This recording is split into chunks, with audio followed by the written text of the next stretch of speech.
Hai guys, sebelum lanjut nonton videonya, jangan lupa untuk klik tombol like and subscribe-nya. Dan jangan lupa juga nyalain notifikasinya, supaya pada saat gue upload video baru, kalian yang tahu duluan guys. Thank you guys. Assalamualaikum warahmatullahi wabarakatuh. Buka mata, buka telinga, buka hati, dan buka nalar kita. Piye kabar Indah? Sehat kabeh yo. Kita kembali melanjutkan obrolan tentang comblang capres ini, part kedua. Tapi saya disclaimer dulu ya. Kalau di kehidupan nyata itu kita dengan pasangan misalkan, itu yang menjodohkan kan Tuhan, yang mengawinkan KUA, atau mungkin kalau di agama lain ada di gereja atau mungkin di tokoh agama gitu ya. Nah ini capres ini tentunya yang menjodohkan ya tetap Tuhan, karena jodoh itu ya sesuatu yang disebut sebagai rahasia, yang karena hanya Tuhan yang menentukan. Nah kalau di pencapresan ini ya mengawinkan itu adalah parpol. Nah cuman kan kalau di kehidupan nyata bisa jadi ada comblangnya, bisa jadi dijodohkan orang tua, bisa jadi kenal di sosmed, bisa jadi apa ya. Nah kalau di capres ini ya kita bolehlah ikut nyomblang-nyomblangin ya, siapa tahu jadi, siapa tahu cocok, siapa tahu dilirik oleh parpol yang mau mengawinkan dan direstui dan akhirnya jadi jodoh, direstui Tuhan terus jadi jodoh ya. Itu disclaimer kita ya. Jadi kita hanya mencomblang-comblangkan saja terkait dengan nanti jadi atau enggak ya. Ya kita sambut pemilu ini dengan bahagia, begitu ya kira-kira Anda. Gini dah, untuk yang part 2 ini saya pilihkan sosok seorang yang mungkin ya tidak banyak orang tahu kecuali di Jawa Tengah ini. Tapi kenapa ini saya angkat? Karena beliau salah satu kunci kemenangan Ganjar Pranowo di Jawa Tengah. Jadi bila sosok ini diambil, nah ini yang akan kita jodohkan, ini kan Pak Anies dengan sosok ini. Sosok ini diambil, nah otomatis sekian persen suara yang memenangkan Ganjar waktu itu akan hilang. Sedangkan Ganjar dengan Sudirman Said saat itu selisihnya sangat sedikit sebenarnya, nggak banyak amat, cuman selisih 3-4%. Sedangkan ini orang ini membawa suara yang sangat besar pada saat kemenangannya di Jawa Tengah. Yang kedua, PDIP hari ini sudah mengambil P3, dan Anda perlu ketahui P3 yang diambil PDIP hari ini sebenarnya P3 yang banyak berbasis massa di Jawa Barat dan Banten, yang itu adalah lumbung suaranya Anies sebenarnya. Nah makanya kalau mau diambil juga yang dari Jawa Tengah supaya masuk ke Anies biar rame, nah yang perlu diambil adalah ya sosok ini sebenarnya. Siapa sosok ini? Sosok ini adalah Kiai Haji Taj Yasin Maimun, atau sering disebut sebagai Gus Yasin. Nah Gus Yasin ini adalah putra dari seorang ulama besar yang beberapa tahun lalu beliau wafat di Makkah Al-Mukarramah dan dimakamkan satu komplek pemakaman dengan Ummul Mukminin, dengan istri Rasulullah Khadijah. Dia satu tempat pemakaman, jadi begitu mulia beliau. Ini putranya hari ini. Tapi kalau informasi yang terakhir yang kita terima, beliau beberapa hari yang lalu sudah mengundurkan diri dari Wakil Gubernur Jawa Tengah, dikarenakan memang beliau alasannya adalah mencalonkan diri di DPD RI.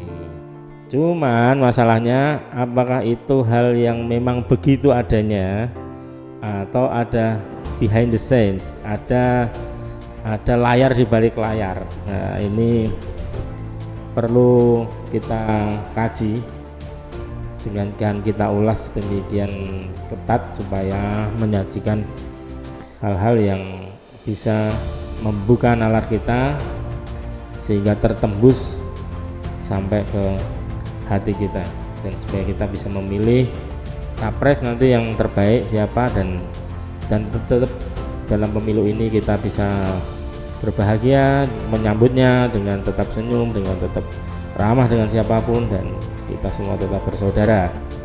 Nah, saya ulas sedikit tentang Taj Yassin Maimun. Beliau kemarin terakhir adalah Wakil Gubernur Jawa Tengah. Beliau kelahiran tahun 1983, sebenarnya masih sangat muda beliau. 2 Juli tahun 1983 di Rembang. Pernah mengenyam pendidikan dari Universitas Ahmad Kaftaro Damaskus, Suriah. Tahun 2001 lulus. Terus beliau berkarir di politik di P3 dan jadi anggota DPRD Jawa Tengah periode 2014-2018. Sebenarnya cuman tahun 2018 ditarik untuk mengikuti kontestasi gubernur, jadi wakil gubernur Jawa Tengah mendampingi Ganjar Pranowo. Nah, cuman masalahnya ini, saudara-saudara, masalahnya adalah hari ini pada saat Pak Ganjar sering keluar, sering berkampanye, yang harusnya beliau ini jaga gawang, hari ini beliau mengundurkan diri. Apakah pengunduran dirinya itu wajar-wajar saja? Nah, kita coba bedah dikit-dikit. Menurut saya ini sesuatu hal yang tidak wajar sebenarnya. Masalahnya juga beliau tahu persis bahwa Pak Ganjar ini sering keluar kota sejak dari awal-awal, sering keluar, sering promo, sering apa, dan channel-channel YouTube-nya kemana saja beliau selalu kampanyekan itu Pak Ganjar, maksudnya di sosial medianya, sehingga Jawa Tengah bisa dikatakan tidak terlalu terurus. Banyak hal-hal yang di Jawa Tengah ini menjadi trademark sesuatu hal yang tidak baik. Cuman hari ini tidak terlalu terekspos. Nanti kita bahas di beberapa segmen ke depan, beberapa konten ke depan, nanti kita bahas tentang Jawa Tengah. Yang penting hari ini yang perlu diketahui adalah beliau, keluarga beliau, bahkan beberapa kiai atau ulama dulu saat masih Kiai Haji Maimun Zubair itu masih sugeng, masih memberikan tausiah, ceramah segala macam, beliau sempat menyatakan bahwa menunjuk Pak Anies itu dengan kata-kata, aku kok seneng karo iki bocah. Nah, itu sampai hari ini jadi suatu hal yang seolah-olah jadi tanda di semua lini Pondok Pesantren Al Anwar Rembang yang sekarang sudah membuat cabang-cabang pondok pesantren yang banyak sekali di Jawa Tengah maupun di luar Jawa Tengah. Kata-kata Kiai Haji Maimun Zubair ini menjadi sebuah pegangan bahwa Kiai Maimun itu suka dengan sosok Anies Rashid Baswedan. Jadi ini jadi catatan sebenarnya.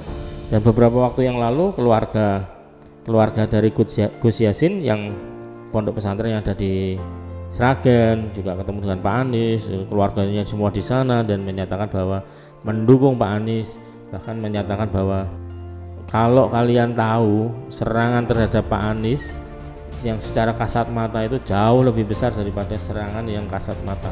Ada beberapa ulama yang menyatakan seperti itu waktu pertemuan di Sragen tersebut. Jadi beliau itu sudah membackup secara penuh baik yang urusan kasat mata dan tidak kasat mata, tapi itu kita nggak ada pengetahuan ke sana, jadi kita nggak perlu ngomongin sampai ke sana.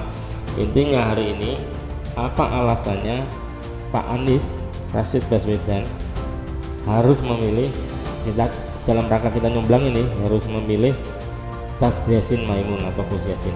Yang pertama, sudah terbukti Gus Yassin adalah pemberi suara, mungkin bisa jadi ya 50-50, cukup banyak ke Ganjar Pranowo waktu pilgub.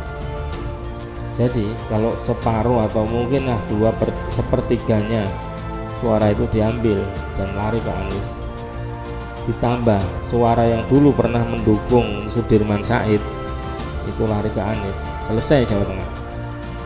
Anies menang Jawa Tengah.